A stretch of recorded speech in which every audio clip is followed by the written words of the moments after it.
Hitanao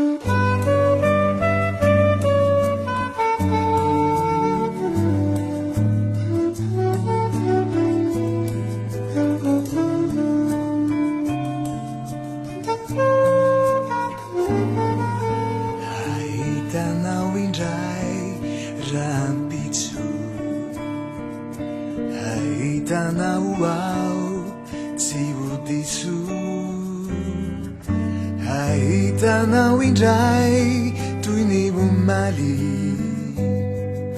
toa miramiranaendrikao falifaly, hitanao ao leo ambarako zay rehetra ato an-tsaiko sy ato anatiko,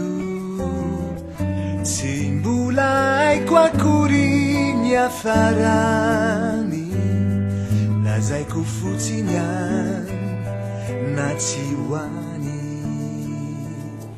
Very aho kane, very aho satria ianao tsy fantatro, very aho kane, very aho aky fianao tsy alitro, hitanao indray aho ka ho faly, hahita fotsiny aho ka ho any.